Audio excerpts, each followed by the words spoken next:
I really enjoy doing this. I enjoy being here at work. I enjoy feeling like I'm helping people through this coronavirus. People are hungry. People have to be fed. It's a necessity. This is the Frontline Dispatch. I'm Rainey Aronson, executive producer of Frontline. Covering coronavirus is a special series of conversations with our journalists in the field. They're reporting on this pandemic and how it's affecting lives across the world, moment to moment. There's so many people that are now falling into this world who, for the first time, will be experiencing this food insecurity as they've lost their jobs and as cities shut down. That's reporter and filmmaker Jezza Neumann. He had been working on a documentary for us about the lives of poor children in battleground states leading up to the presidential election. But when the coronavirus hit, the story took a dramatic turn. The Frontline Dispatch is made possible by the Abrams Foundation, committed to excellence in journalism, and by the WGBH Catalyst Fund. Jezza, hey, tell me where you are right now. Hi, Rainey. I'm in Athens, Ohio at the moment.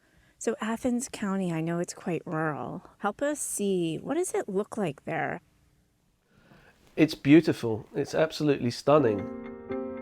You know, it's that strange sort of juxtaposition of the beauty of the area set against the potential devastation, but also the issues that people are already facing. This is a really poor area. I've never witnessed an area with these sorts of levels of poverty. And you see it visually in terms of the houses and living spaces, you know, they're all needing a bit of tender loving care. So the scenery is very beautiful, but still you'll see rundown trailers, shacks with paint peeling off them.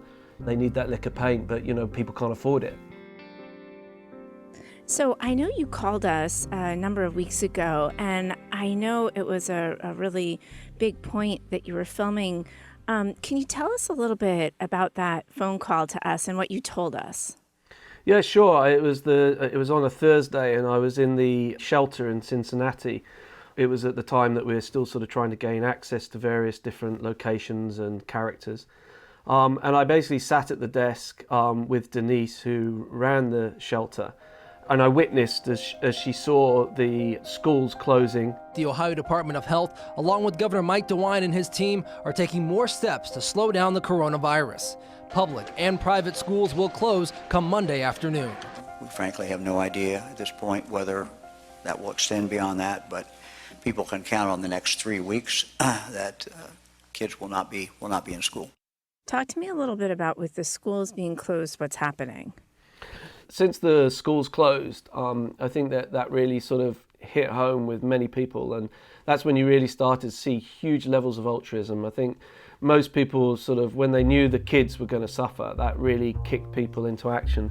So these amazing teachers and staff at the schools have all now started supporting a network of food delivery to the kids.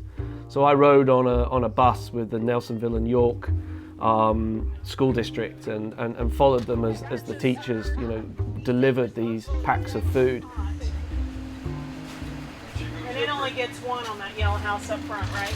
No, the yellow house gets two. And I put one on the right. Yellow one left or right? Your left gets two. I mean, some of these kids live incredibly rurally as well, and next week we're heading out with the Hocking School District, and you know, teachers have to run up pathways and run back and get these deliveries done.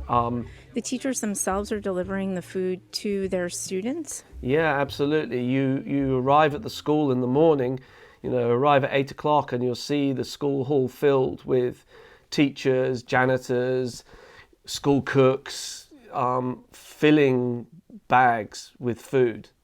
And then at about 8:30, this whole ream of school buses start lining up, and the teachers then fill the school buses, and then 2 or 3 teachers will head out on that school bus and drive from house to house to house delivering this food. And that's happening across the whole area.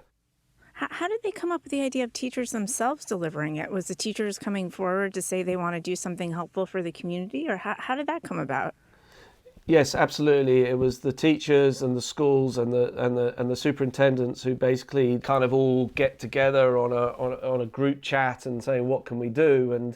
And so they talk to the food bank, and the food bank's able to supply the food. So there's this real community spirit. I mean, I've witnessed teachers just going out in vans with Tri-Counties food delivery and standing in parking lots near the library where they know that kids will come and deliver out food. Obviously, as things get tighter, they're having to go from maybe every day down to delivering enough food on a Monday to last the week. The school bus drivers are out there driving the buses. Everybody just wants these kids to be fed. You've been following a family who's been dealing with some of this food insecurity, and the mom, Crystal, actually, she herself is working at the food pantry that's decided to stay open during this pandemic. How are they doing with all this? So Crystal is a single mum. I live here in the Plains, Ohio. I have 2 children who reside with me, Sean and Dior. I basically grew up in Athens, Ohio, and this has always been home. She is on benefits and receives assistance for her rent. But in order to receive her benefits, she has to do 30 hours work. She chose to work at the Salvation Army because she's someone that wants to give back. She had formerly worked, but she had a kidney disease, which meant that she couldn't work any longer. And then as this crisis has grown, the Salvation Army gradually lost its volunteers. And so one by one, they fell away. And then some of the volunteers who were elderly were directed, that they shouldn't be there because it's unsafe. So it came to the point that there were only Justin and Darcy, who are the 2 employees of the Salvation Army, and Crystal left, keeping it open. Thank you for having all these boxes ready, Darcy. Okay, we got 1 can of pork, 1 can of vegetable soup, elbow macaroni, black beans, peanut butter. And in fact, they were told that they did not need to be there any longer. They were allowed to stay at home, but diced tomatoes. There was no way they were going to allow that to happen. And Crystal said, look, if we go home, if I don't do this job, a can of mixed veggies. Hundreds of kids will not get fed, and people rely on this food bank. Make sure it's dated. It's front and face. All right. We're going to wheel this out. And so she's determined to stay out there.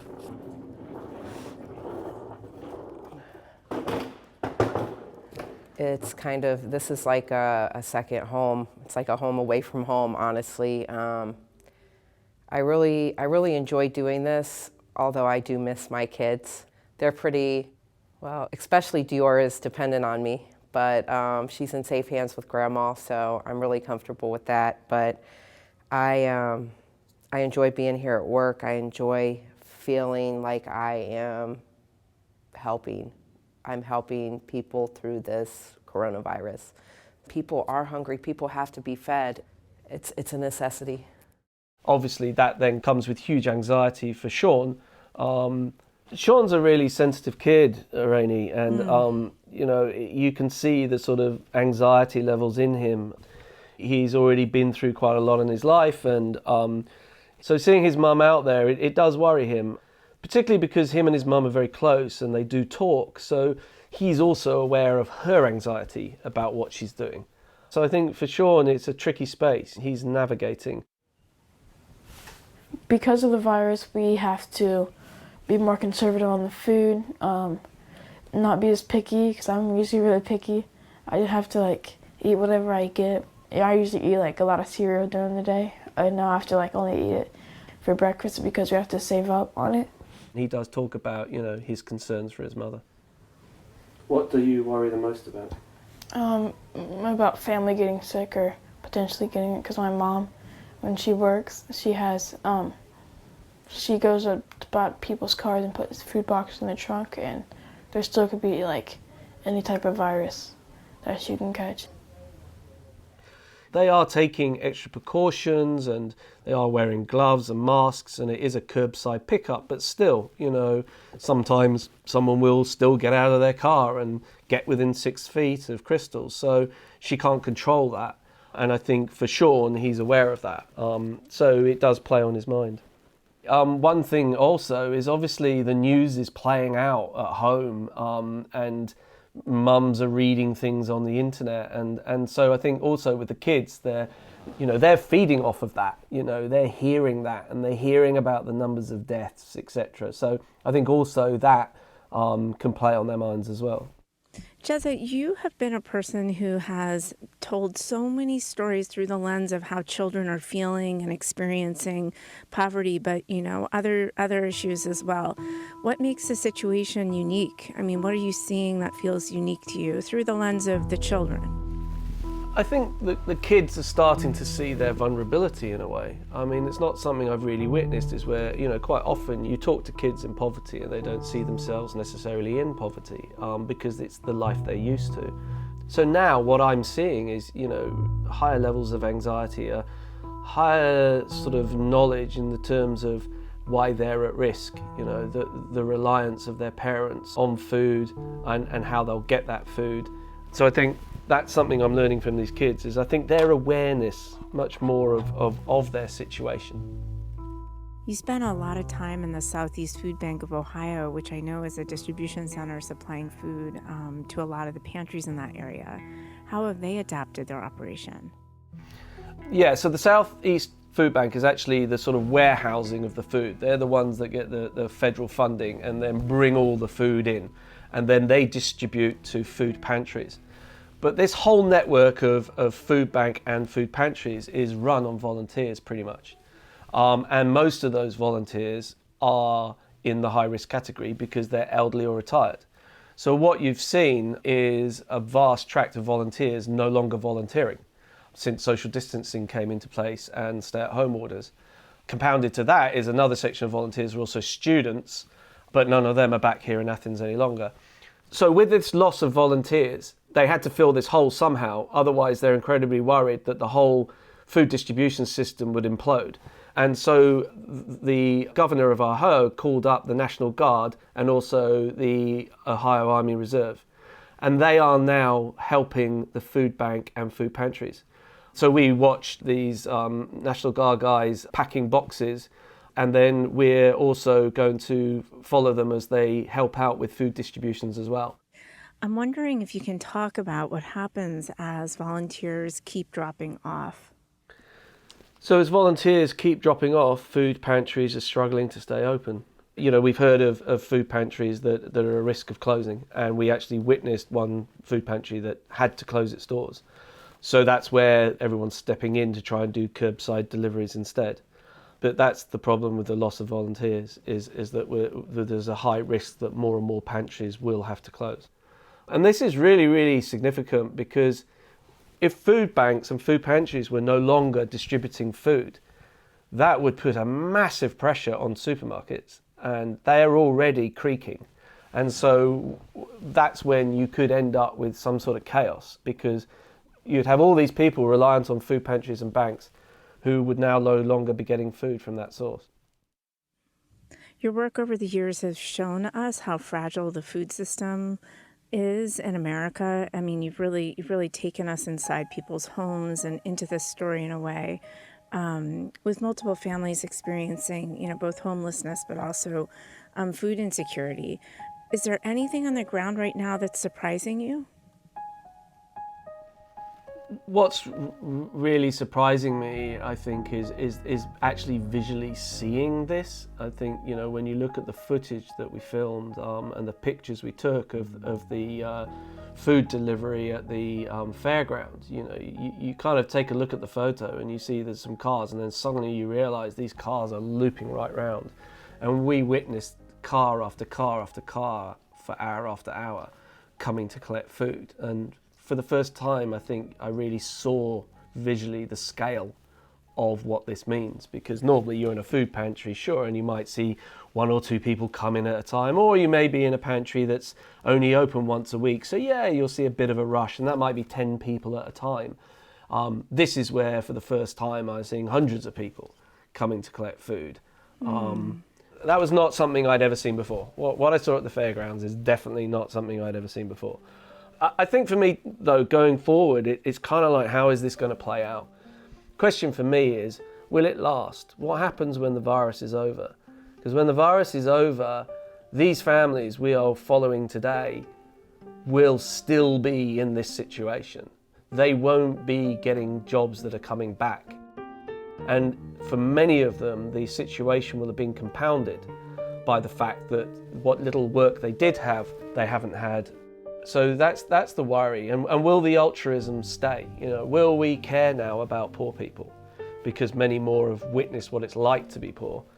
Or will it all go back to normal?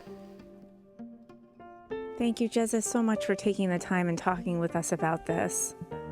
Oh, no worries at all, Rainey. Thank you very much for talking to me today. We'll continue hearing from frontline correspondents in the field as they document the impacts of the pandemic, including reports from New York City, Flint, Michigan, and an account of battling the virus from a staff member who contracted COVID-19. You can find more of our reporting on the coronavirus and its impact online at frontline.org. This podcast was produced by Max Green and James Edwards. Our production assistant is Lucy Sullivan. Catherine Guibert is our editorial coordinating producer. Pam Johnson is Frontline Senior Director of Strategy and Audience. Laura Nizell is Senior Story Editor. Sarah Childress is our Senior Editor. Frank Kewen is our Senior Producer, and Andrew Metz is Frontline's Managing Editor. I'm Rainey Aronson, Executive Producer of Frontline. Music in this episode is from Stellwagen Symphonette. The Frontline Dispatch is produced at WGBH and powered by PRX.